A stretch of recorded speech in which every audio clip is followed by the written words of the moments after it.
ICON puts together a super high quality mix of people from Silicon Valley, Israel, and beyond. And it's Israelis, diaspora Jews, and lots of other people that are interested in the tech ecosystem that has come together in this unique way. And it's all curated with great food, wonderful weather in Palo Alto, and a wonderful ambiance, so I love it. I look at my job as to kind of get everyone aligned around one mission, but then make sure every team is set up for success, both culturally and they have the resources that they need, but also that they're sort of able to break the rules when they need to, and if that's what it takes to sort of have their project succeed. I think that if you look at the changes in the bad guy behavior, probably the biggest thing that we've seen over the last several years is that the bad guys are now putting much more money into developing their attacks because the gains that they gain out of the attack.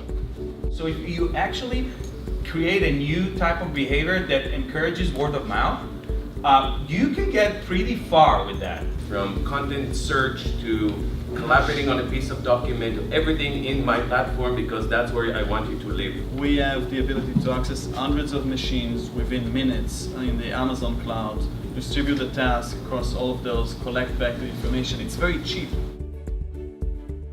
There's a number of things that I'm looking for when I come to an ICON event. One is just the network, the great people that I get to spend time with, both investors, industry people, entrepreneurs, and personal learning. There's a lot of interesting topics that are discussed here, and I always come away with something new and different that I hadn't thought about. It's provoked me to think differently. It's a great community. You can come and talk about your challenges. You can network. Other Israelis entrepreneurs want to connect you to other entrepreneurs, even if they're Israelis or American. We want to help each other out. So Odoo has been one of the most incredible success stories of 2016, maybe of the last few years. Starting is easier, finishing technology is still not easy, and then actually scaling commercially is still super hard, I think. ICON for me is really a home for Israeli entrepreneurs and the Israeli community in the Valley, and it's a melting pot for all of that activity that is going on from both sides of the ocean for people to really come here and feel like it's home for them. I see over the next 10 years a slew of companies that are going to build enterprise applications that focus on the people at the end of the chain. Some people were saying like, well, I just need to make gym bags, so like I still want to have my car, and maybe it's going to be self-driving, and when I drop off something, it's going to go around the block until I'm ready to leave. Definitely interesting to see how other people build amazing companies, reach amazing scale. You can find yourself in different life stages and you can see those companies and these people who achieved success. You can learn from them and try to do it on your own. And this is very inspiring. Some people are always going to have it. The companies are performing, or founders that are very credible, they'll always be able to raise.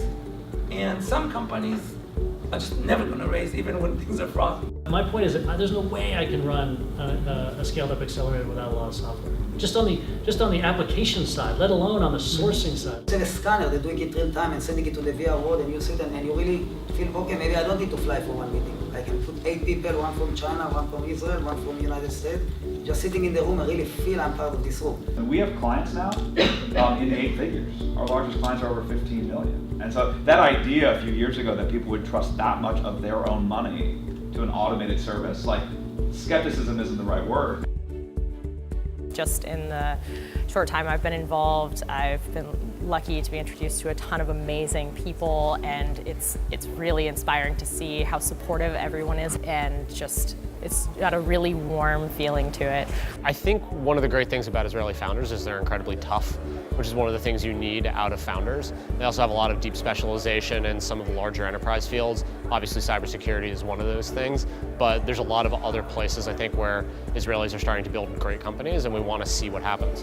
When you think about density of talent and quality of talent, there are a few places better than Israel, honestly. So the more companies we can get, the better off we are. Take us through how you think the funding model changes for that, and the model for innovation changes to that, and the locus of innovation changes for that. I think many different strategies can work, and the mistake is to sort of subscribe to an ideology. The mistake is to say lean startups are right, or thick startups are right, or whatever. And the right way to do is, for this company building this product, what is a strategy that makes sense?